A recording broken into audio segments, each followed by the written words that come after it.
Hi, I'm Gabriel Agati, a VGC player from Brazil. Hello, my name is Diego Ferreira. I am originally from Chile. My name is Paul Ruiz. I'm from Ecuador, and I started playing BGC in 2015. I've been playing VGC for 10 years now. And I have been playing Pokemon since 2016 around. One of my major accomplishments is top 5 or 5th in the world. I got the opportunity to play many strong players. That was like the first time this ever happened in Brazil. I won the World Championships in the Masters Division in 2018. Also, I finished third place the year prior in 2017. Pokémon Worlds 2025 is happening next week, and I'm so unbelievably hyped for it. And I want you all to get hyped with me too, dear stranger online, and hear me.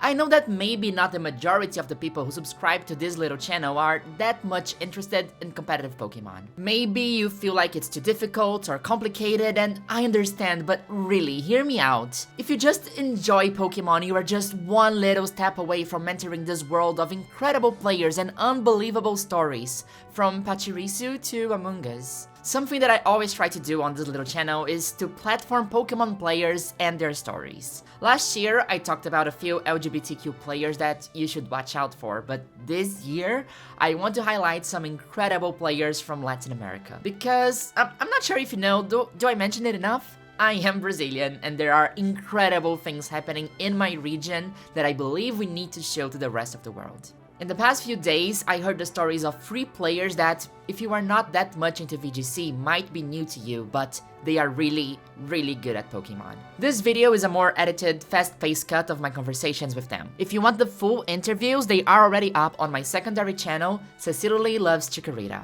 So, without any further ado, let's meet Diego, Gabriel, and Paul, 3 players who could make Pokemon history next week at Pokémon Worlds 2025. And I wanted to ask a little bit, how would you define your playstyle? I joke with my friends that I like to say that my playstyle is using what I think is strong. Because as a competitive player and as a player that likes to play with the best Pokemon available, I'm always trying to master how the most powerful Pokemon work. But personally, I think I'm very well known for playing more like balanced stuff teams with a lot of bulk and a lot of offense as well. I think team building is also a very important part of the competition for you, right? Yeah, I think like if you are a great team builder, you are always one step ahead of everyone else, because if you have built a strong enough team, even if it's a standard one or if it's a super crazy one, like as a player you should focus on mastering your plays and doing always your best, but also focus on team building. I don't like using what is popular. I personally don't find joy doing that. I don't have fun using something that I didn't build, something that I was not involved in the team building process, or something that is just everywhere. You can do that for fun to practice online, but for an official tournament, something that still makes me having fun up to this day is building my own teams and putting some spicy picks there. Like it's just how I like playing the game, because I could do it. Like, I'm pretty sure that just because of, let's say, my experience and my skill level, I would probably pick a team like that is already super consistent and do well. Once again, doing well doesn't mean winning the tournament. Just do well, like just being a strong contender for winning the tournament. But it doesn't just bring me joy. I don't like doing that. I feel lost when I'm using something like that. So my, let's say, self-imposed requirement is that if I'm still doing Pokemon until this year, I have to still find a way to have fun. And one of the ways I have fun is building my own teams, finding like weird stuff that no one uses, being more open-minded in your Pokemon picks. Because I feel like a game would be boring if everyone just uses the same every single time. It would be probably super hard, but it would be boring for me. You have a very specific playstyle, so and you've been named by some people as the best Trick Room player in the world. How do you feel about that? It feels good, of course, but I haven't played Trick Room like forever. Like before Scarlet and Violet, I didn't play Hard Trick Room. I play not that Hard Trick Room was prominent anyway, because before Scarlet and Violet, I don't think it was like a recognized archetype. But before that, I used to play a lot of different things. Always unconventional, but I started playing Hard Trick Room since like regulation maybe D in Scarlet and Violet. Usually my opponents have to adapt to what I'm doing instead of the other way around. And that's actually very beneficial, especially if you don't play like the conventional hard trick room. It can take like distract the opponent or like make them misplay. Do you have an example of like a non-conventional? Because conventional, I imagine, is like Psychic Terrain, Expanding Force. What would you say is like non-conventional trick room? I mean, any mon that is not in like top 10 usage, I will say it's not conventional. Like if you're not playing Urshifu or Among Us or Incineroar, like I use like this Pokemon I didn't use in Hard Dragon, but I did use Florges in Regulation B. I think I top cut in one regional with Florges. I don't know, even like for my team that I top cut Worlds with, I use like Galay, that even though it's not that unconventional, it wasn't that used by people. Torkoal as well, that even though it's like a common like Hard Dragon Pokemon, it's not that used either. Well, especially with the item that I used it for World, it was as Solves.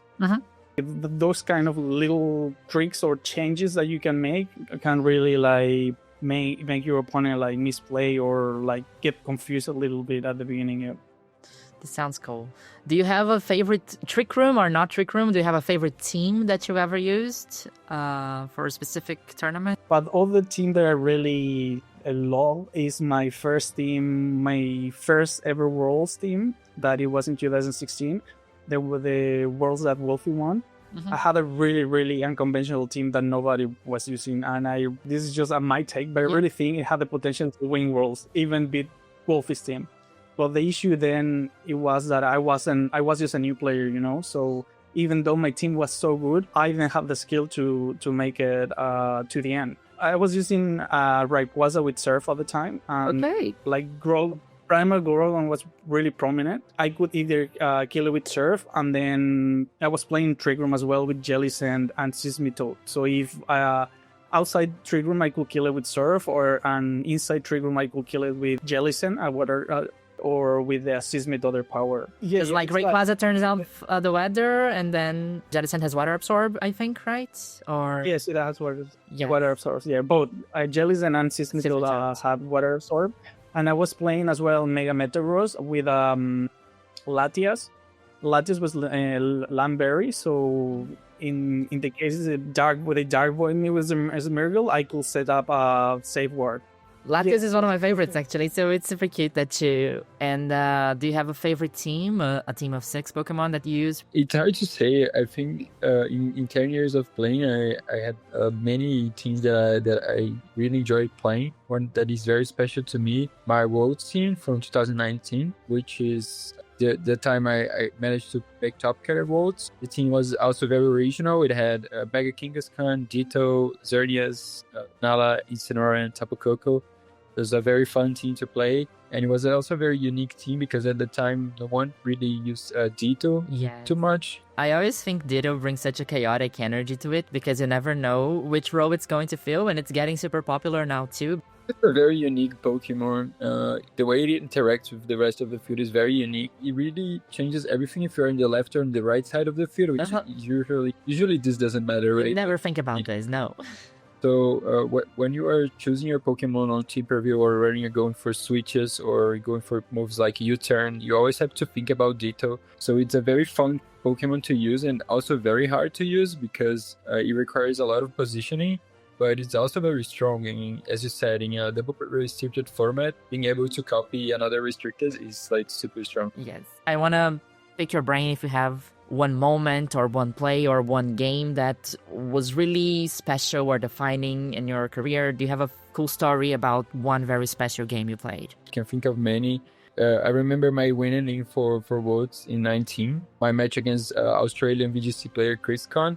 When I realized I had won the game too, and I was just so happy. It was like one of the happiest moments of my life. Oh my god, yes. The match was also very, very good and very amazing. The match state was basically I had my Ditto, it copied Primal Groudon, and I go for P-Blaze, and I hit my targets, and I realized that I was advancing to top cut. That was really a special game to me. I think that what everybody always talks to you about is the 2018 Worlds. How important was it for Latin America to have you as a champion, and what do you think was the impact on the Latin American scene after 2018? It was like really weird in the sense because I actually wanted to quit after 2017, and then I didn't. I had a conversation with my wife because I'm married, and we agreed that I could continue, because for a married,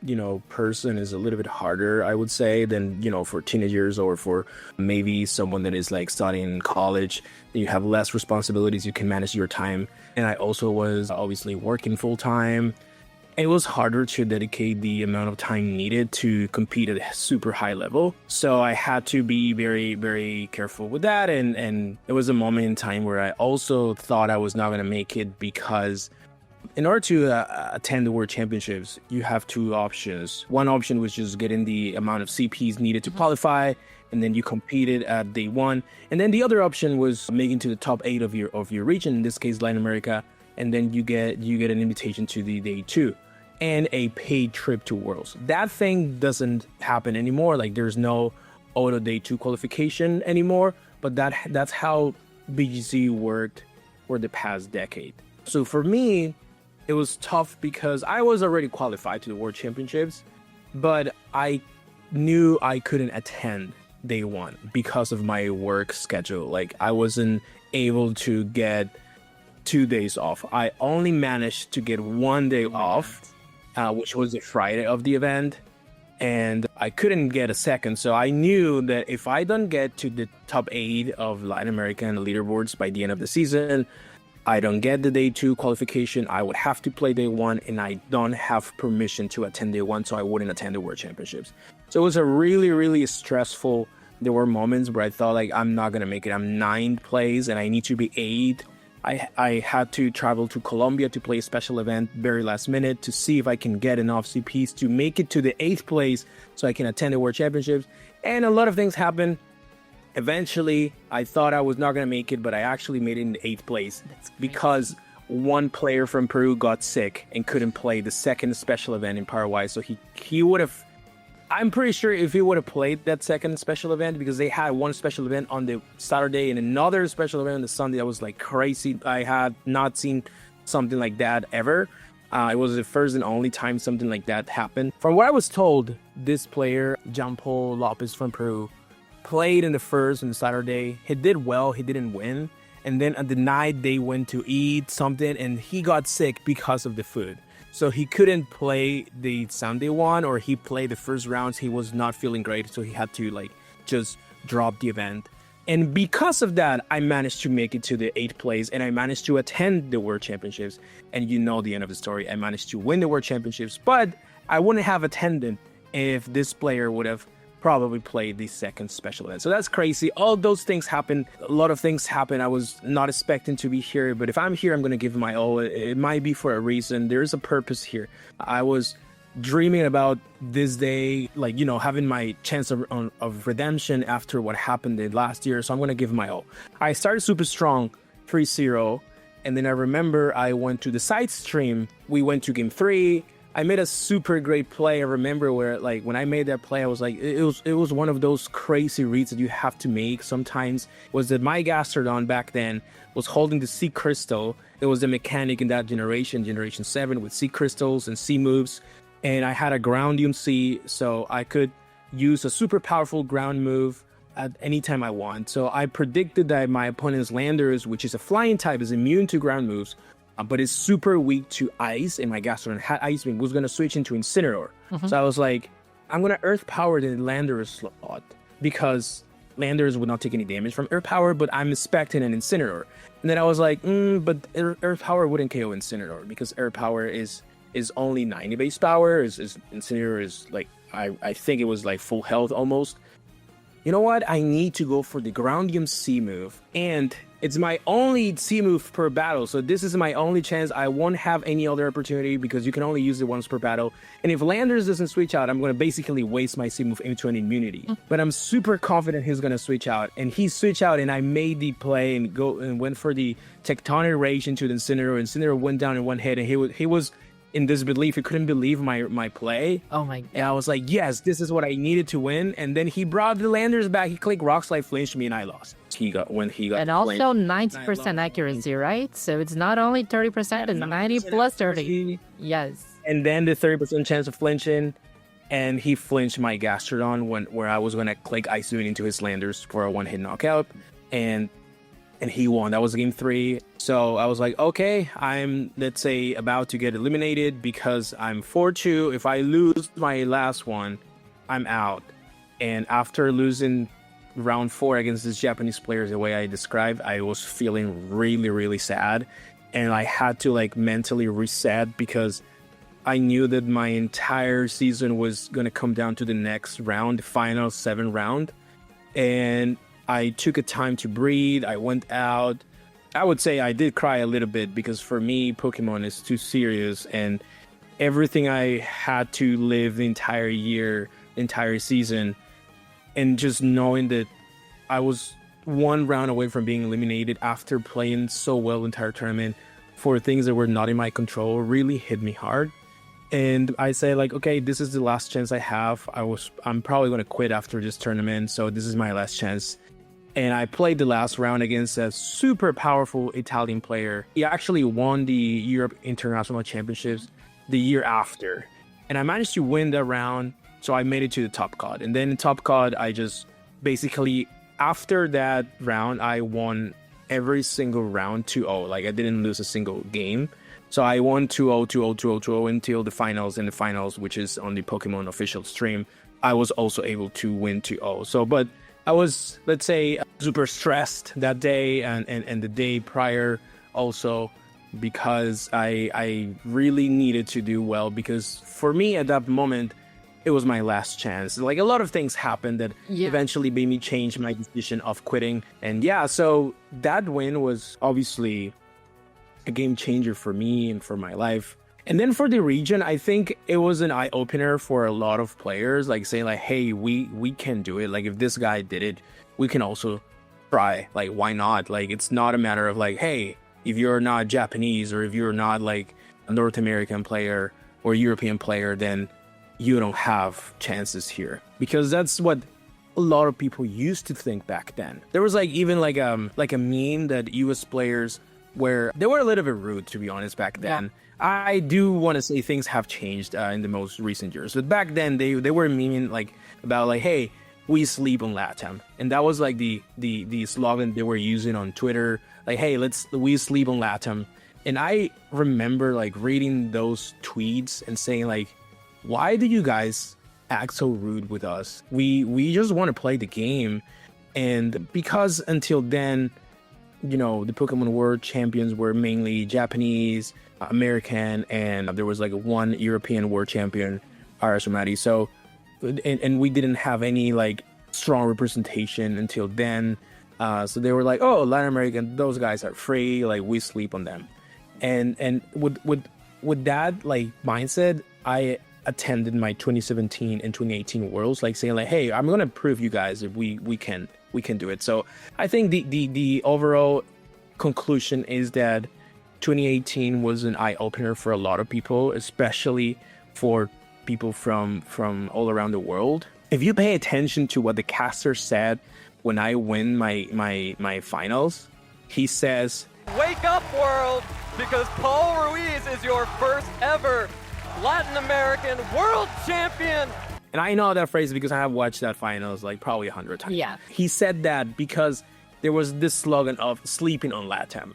So I took that person out, let's say, and I was like, I'm going to prove that my region has everything needed to compete. Like, we don't believe that we are less than anyone. And I think that was a confidence boost for me. And I hopefully showed that with my people saying, hey guys, I did it. You guys can do it. You just have to try hard, of course, but don't feel that you are less than anyone. When I met you at UIC, you were on a bit of a tight schedule, right? You went to London for the weekend, then came back on Sunday. People from other continents also have shorter travels, but I feel like the pricings for Latin American players and, having to fight visas. Every year with Worlds, we see different competitors having troubles with getting a visa to go to the US. Traveling is expensive, but somehow for Latin America, it's always a little bit worse. How that affects your play and of other Brazilians? I know you sometimes get some travel awards, but, maybe some other players, they don't get that chance. So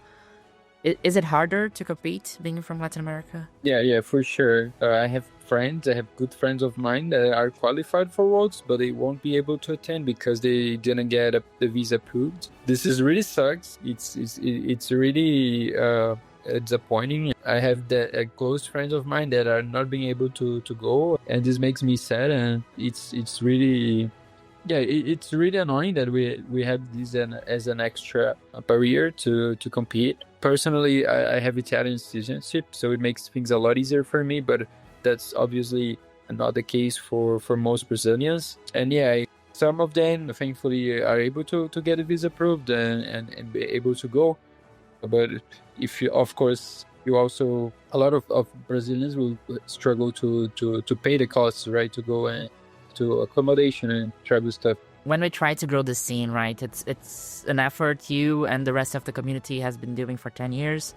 And it's kind of frustrating, right, to feel that we are giving these small opportunities, but there are still all of these barriers shown on top. So it's never just about the play, right? It's all there's always some more stuff. Yeah, there's always some other stuff. I think as players, we should focus on what's in our control, and I feel really bad about the people that aren't able to get visa or maybe can't afford the travel. We have Brazilians that could potentially do very well at Worlds, could maybe top cut Worlds or maybe even win, but they don't have this opportunity because they simply can't go to Worlds. But for Latin American people is a little bit harder because some people come to me, just wanting to maybe prepare for an event or maybe know something specific. But the first thing is obviously there's this paywall, right? Even in my coaching sessions, one of the reasons why maybe a lot of people don't come to me is because I charge maybe more than what they think they can afford. But for American people, I know there are other coaches in North America that charge even more than me. And of course, the economy is different. They just don't care. They pay it. Yep. But for Latin American people, it's $30, $40, that's probably too much for me. I would think twice if I want to do it. You need to go usually, and it's... Yeah, and then hey, maybe there's for example, in Brazil, I believe you guys don't have dollars as the main currency, so it's reais. So you have to also consider that. So I understand we have a lot of difficulties. Not only, this is just an example in the coaching area, but also travel to different events and sometimes visa issues. Just competing in this, let's say, circuit is expensive. For some people, is cheaper than others. For example, for people like me, it's super expensive, but that's not anyone's fault. Yeah, it's because I live in a country that is super expensive for traveling things. The average for me to travel to another country in Latin America is around $600. Yeah. When I travel to Sao Paulo, I have to pay $600. And that's for each regional you want to play, because most of them, are in separate countries as well. So when I travel to Mexico, is around $600. When I travel to Chile, is around $450. But if you ask, I have some Argentinian friends, for them, traveling to Brazil is $150, $200 at most. So it's way cheaper. And obviously for a Brazilian is way cheaper as well, because it's in your own country. Maybe you have to, lock a flight or something like that. But if you guys want to travel to a different, obviously, tournament, you obviously have to pay also for United States, things like that, or maybe for a different region even. So it's expensive. I won't deny that. So you have to be very, conscious about it. Hey, if I want to take this seriously, I would probably need to travel if I really want to qualify. And that is obviously a barrier. Not everyone has the let's say the privilege of putting money out of pocket for this hobby. Funnily enough, I live in Australia, it doesn't make easier to play Pokemon VGC. The thing is unlike Europe, to travel between countries in South America is not that cheap. So if you want to play like different regionals, you need to like literally invest a lot of money. Yeah, it's not like in I don't know, in Europe that you can take like a train from Spain to Italy or like a plane, super cheap plane, and be literally in 1 hour. Similarly here in Australia, cities are really far away from each other, so you need to invest some money to travel around because all the cities are super far away. The only thing that is better here in Australia is like naturally here you have a better like job, you earn more money in compared to like a job in South America. So maybe just because of that, maybe you can actually invest in playing Pokemon, but not because it's easier, like the circuit is easy actually. And the other thing is like we don't have any locals here in Australia, so that makes it really difficult. The question was towards South America, but some of the things are like similar. So yeah, that's why I was mentioning. No, I completely get it. And just a quick question that I'm making for you that I'm not making for anybody else, but you have a very cute and queer moment last year at Worlds on the stream. And we know gaming can sometimes be a little bit unwelcoming. So I wanted to know how it is being an LGBT person and competing in these high-level events. Like, what is this experience for you? Well, I wasn't always out at the beginning when I was start playing. There was definitely like a transition since I came out, like before and after I came out. Mm-hmm. But fortunately for me, like my group of friends have always been like really good. Like I have a really group of friends that they don't care about like my sexual orientation or my gender identity or whatever. Like they just care about the person. So I'm lucky in that regard. So in my personal experience, it's like a good community. I can't talk for everyone, but my experience has been very positive. And it's good to see that we are getting like more and more LGBTQ community players in the scene, and they're not like afraid of just be who they are. If you don't mind me saying, I think you had a great year this last year. So winning the regionals at Brisbane and top 5 of Worlds, which is insane. You eliminated Wolfie, which... Well, I didn't eliminate it. You like the player after me did, but I kind of like participate a little bit in... You walked Wolfie towards elimination, basically, right? Yes, correct. And how are... after performing like this... What are your expectations to Worlds? Are we gonna see Trick Room in Worlds? Not that I want you to spoil your team, but like, what's the expectation? I guess you're gonna have to wait to see what I'm using. But my expectations are, I don't know. I always go with the mentality that I want to win, especially at Worlds. If you don't play to win, then why is the point, right? I mean, you can have fun, but this is World Championship, so like I think everybody's going with the goal of winning. But having said that, like winning is really difficult. It's not easy. Like you have to have like first a great day. You have to be like lucky. You have to prepare a lot, and then you have to be mentally in the zone. So there are a lot of like factors that you need to have to win. You can prep super hard. Like last Awards, for example, I prepped super hard, and I didn't have a good day. Like my team was really strong into Miraidon teams, and I faced 0 Miraidon. And Miraidon won the World Championship. Yeah. So I was like, my team was super strong against Miraidon, and I knew Miraidon was going to be probably the main candidate to win the World Championships. And I faced 0. And the teams that ended up doing super well, I had played against them in practice a lot of times, and I had like a super, super good win rate, like 90-10 win rate for me in my favor. And I didn't face any, so I was like, I made my team to beat Miraidon, the Adabraga Miraidon, right? And my worst matchup was Zamazenta. I literally, day before or some days before Worlds, I messaged my friend Neme and I said, I have a team that beat everything but Zamazenta. And he said, I think you should go for it because Zamazenta is not that prominent right now.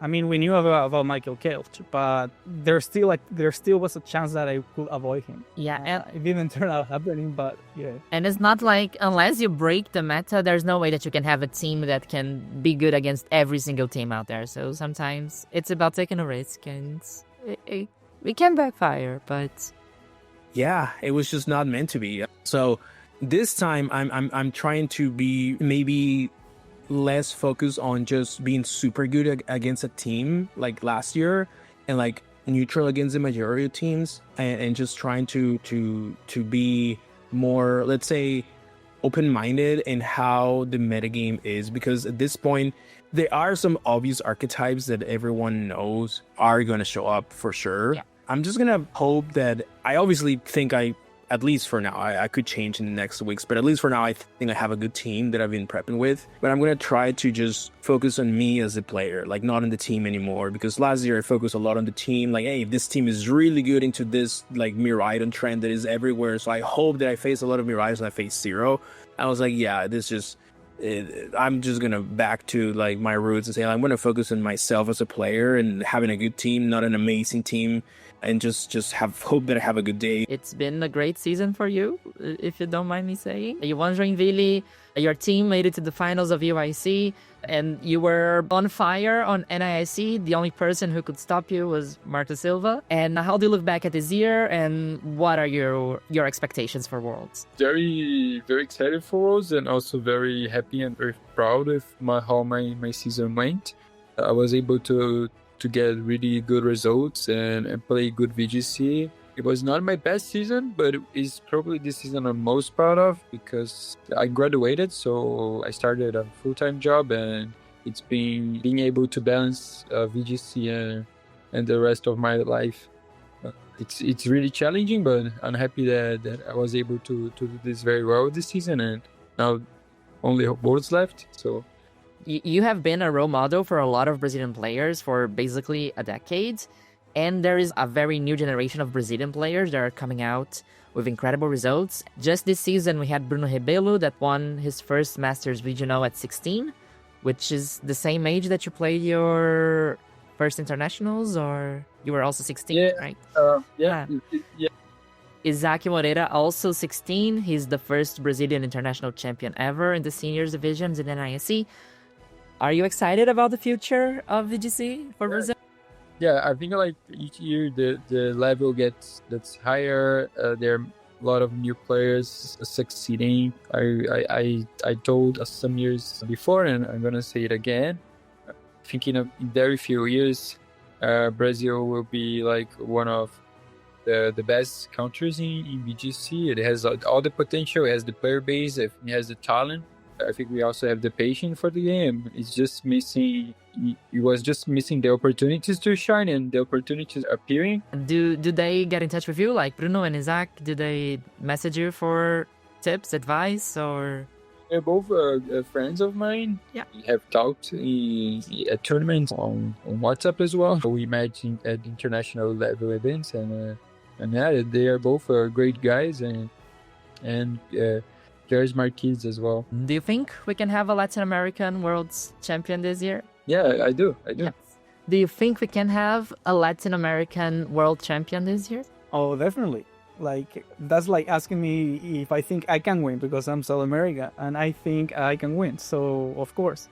And there are plenty of like good players in South America. Like, you have Gabriel Agati that I definitely sincerely think he's much better than me, so he can win.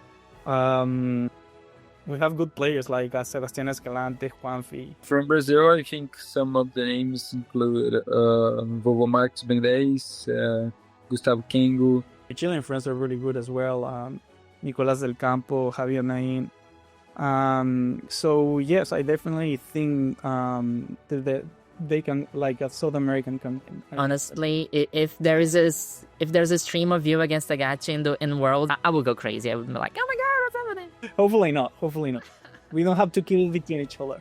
I hope I do well. I'm gonna say that. Like, I hope I do well. Like, doing well is, maybe a subjective. Like, doing well can be like making day 2, or for other people it could be just like winning Worlds. Maybe finishing positive, or for someone like me, to be fair, doing well is making Top God. Like, that's my main goal. I want to make Top God of Worlds, and I want to try to go as far as I can. But we'll see. Time will tell. Time will tell. What would you say directly to somebody that wants to get into VGC but feels it might be a little bit too complex or inaccessible? How to start learning VGC? That is a good question. I feel like for someone like completely new, obviously you need to have some sort of motivation to be involved into this community. Maybe it's like you like Pokemon, right? Like you're a Pokemon fan, or you are interested in the battles because you like strategic stuff. Whatever motivation is for you to get involved into VGC, try to cherish that and say like, okay, I'm here because I want to have fun, for example, or I'm here because I like strategic games, or I'm here because I like Pokemon, and I saw like there's like this option for like really cool battles, so I want to get into that. Whatever your motivation is, don't forget about it. Like, have it always there. Don't get, let's say, too scared of it, because at the end of the day, this is about having fun. So pick a team. Nowadays we have a lot of resources like YouTube channels, like websites. Pick a team that is maybe public. Watch some of the content out there to see maybe more experienced players playing with the team, how they explain the games they are obviously experiencing, and then try to put your hands on that team, obviously with whatever advices they gave to you or whatever information you managed to find on the internet, and then try to have fun. I think my message is, first, thanks for the support for all the Brazilian BGC community. We all appreciate that as players, and my advice, if you want to start, if your dreams to maybe compete at a high level or play the Worlds, or even not play, just have a local community to make friends and have fun. I think VGC can be the right place for you. And the community is really nice. The game atmosphere is really cool, and yeah. I would say that if you really like it, just go for it. Like, just don't lose the fear. Like everything in life, it could be scary or difficult at the beginning, but then with practice and with help from your friends, you improve, and then you get better, and maybe you start getting results. So just don't let the fear stop you. Just go for it. And nowadays, you have a lot of resources available. You can look online in Cerebi or Bulbapedia, or you can use the damage calculators. You have a lot of videos, YouTube videos where they teach you how to EV train or how to start team building. As well, my recommendation will be join a community, find a Facebook group or even in Discord groups where they play Pokemon, and then find friends that can help you. It's really easy for us to, especially if you're a competitive person, to focus on winning and I want to do everything I can to win, and then forget about the main reason why you started doing this, which is having fun. When a game is not fun anymore, then probably it loses its purpose.